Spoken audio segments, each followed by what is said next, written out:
welcome to tonight's episode of Beyond Focus TV. I'm your host, Lydia Patel, and as always, I have two very special guests for you. It's usually one guest. Tonight, I've got two with me in the hot seat. Brewster and Michele Stephenson of the Rada Film Group will be with us for the next 30 minutes, so stay with us. You're watching Beyond Focus TV. Beyond Focus TV allows you to discuss contemporary topics affecting the Caribbean people on both a national and local level. The show features informed guests who offer insight, debate, and evaluate various issues. Beyond Focus TV builds on the station's mission to provide useful information to the Caribbean people in New York and abroad. Beyond Focus TV, where our viewing audience can get educated, informed, and empowered. Welcome back. You're watching Beyond Focus TV. I'm Lydia Patel, sitting here with Michele Stephenson and Joe Brewster. Welcome to Beyond Focus TV. Thank you for having us. Well, it's great to have creative people on the program, and you both are very, very creative in terms of you do films, you create, you're activist, and we'll touch upon a lot of those things throughout the program. But let's talk about what the Rada Film Group is, first and foremost. Well, the Rada Film Group is a media production company founded by Joe Brewster and myself. We're a husband and wife team. Mm-hmm. And we really founded the company not just as artists, but really with a mission to create stories about our communities of color that are from the perspective of our community.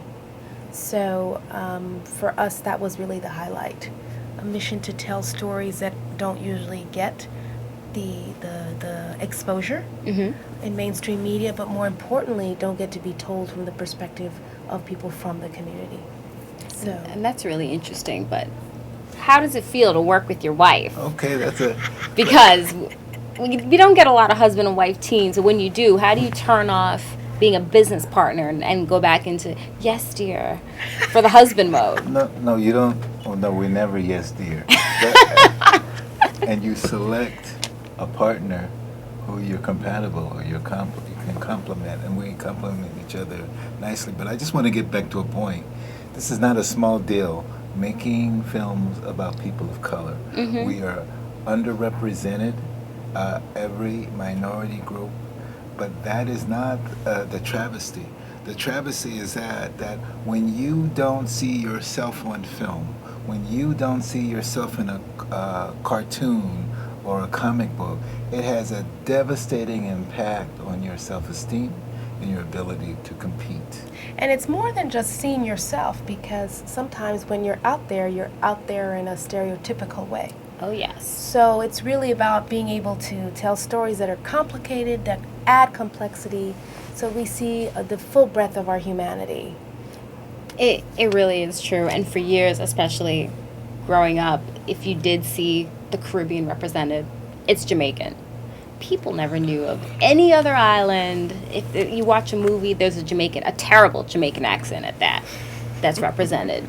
The only black cartoon I could think of is The Boondocks, which is a terrible example of a cartoon because they just show hood life, they show drug dealers, your racist grandfather. They have a bunch of different characters. I don't know if you're familiar with the program. Well, I'm familiar with it, and I'm going to argue that.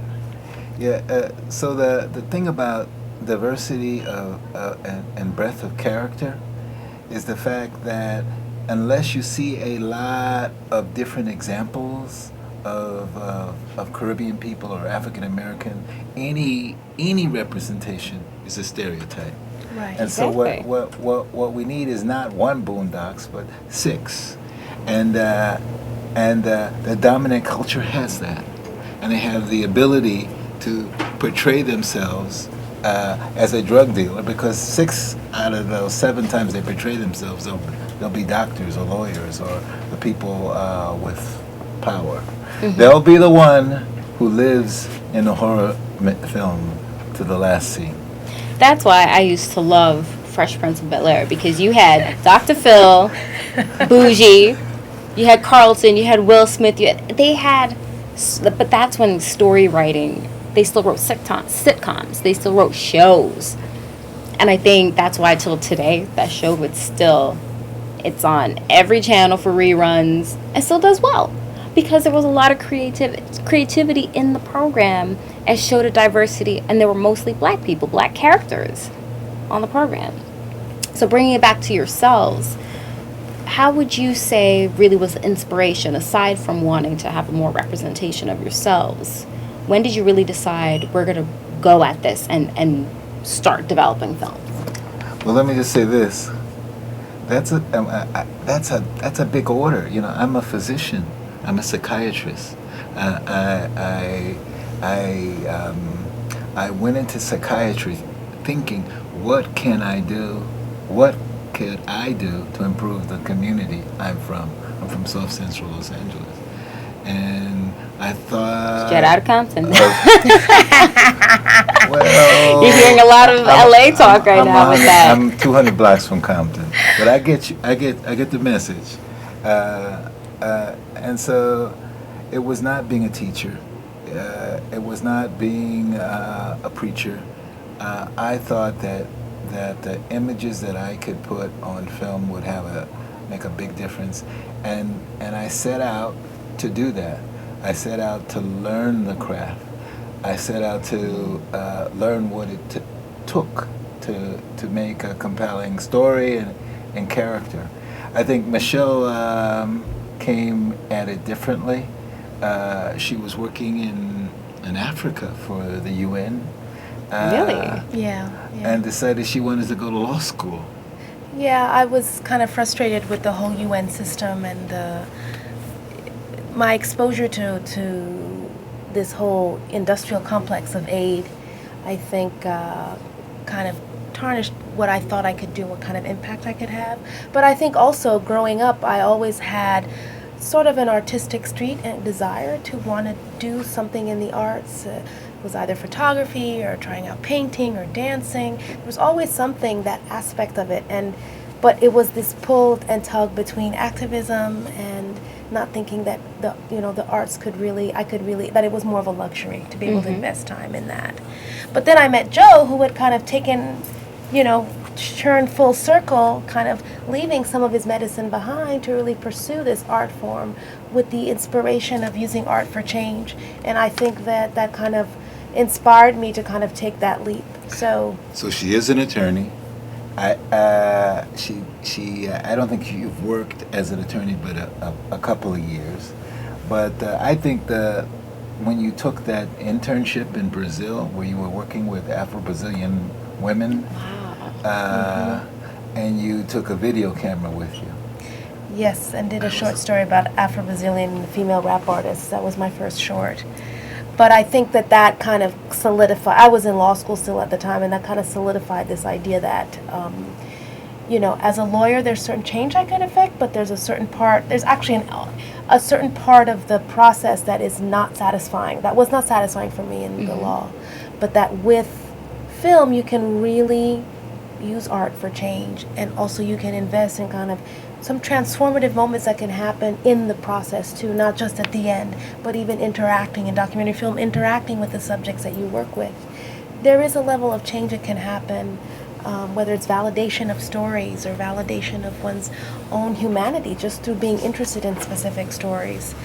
So we kind of were able to hit a bunch of different things with the art form. Absolutely. So, well, hold that thought. We're going to take a quick break. Everyone will be right back. You're watching Beyond Focus TV. Stay with us. We got a whole lot more in store.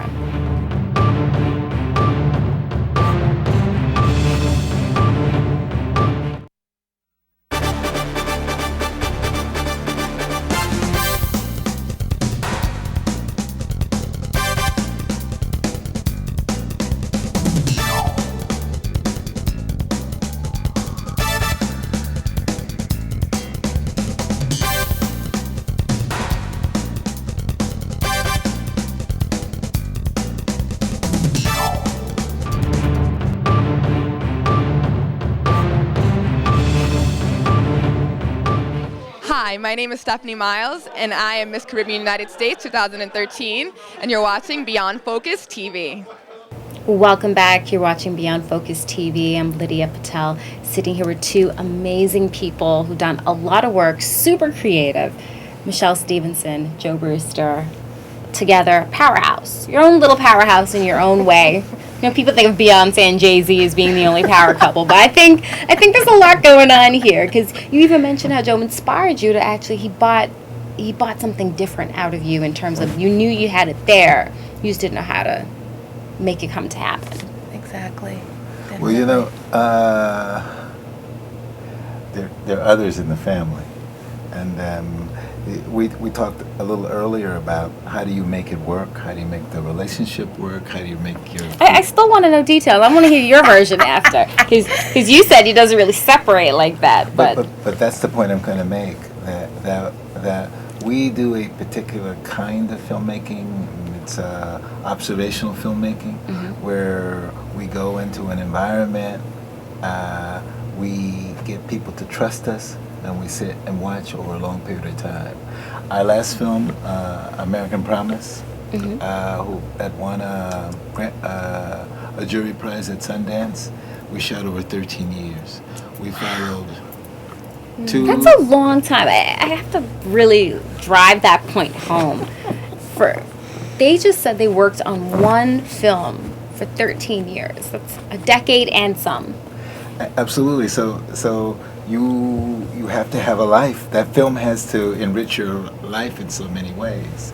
So it was a film in which we followed our son, who was accepted to the Dalton School, which is a fairly rigorous, well-known private school in Manhattan. His best friend from Bedford Stuyvesant, Olawashe Summers, was accepted to the same school, and we decided that we would follow those two boys until their graduation at age 18.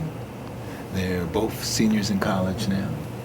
But what we discovered along the way, it wasn't taking the camera and setting it up every month or so. It was getting to know the families. It was becoming part of the families. It's having the discussion with the kids about the camera and what that meant. It's watching them be disappointed and excited and cope with major obstacles in their life, and growing ourselves.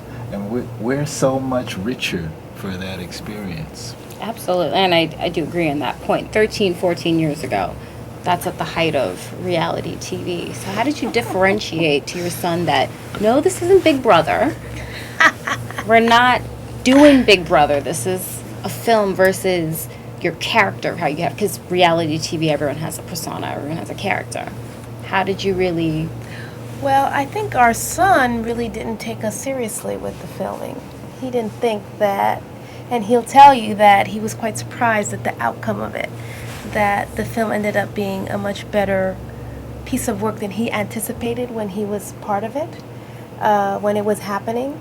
We're actually been nominated for 3 Emmys this year, so it's kind of exploded in terms of its impact. So he wasn't taking it that seriously until now. Actually, he's very proud of the product, and he's been actually traveling with the film and been doing public speaking around the film, as well as the other boy that we followed in the film as well. So I think in terms of differentiating, I think it's what Joe said. It's about taking the time to unpack the little moments that ultimately at the end mean a lot.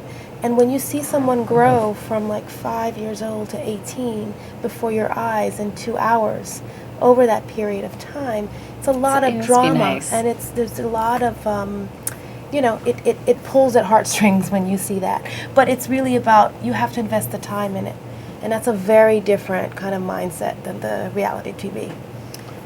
The next question I wanted to ask you, Joe, for yourself personally, looking at the final product, what is your best moment looking at 13 years of filming? So you took your son from basically kindergarten to 18, legal, covered a lot of ground. He's not quite. He is legal now. Huh? Yeah. I wouldn't. I would refrain from answering that question because the reality, the film is not the best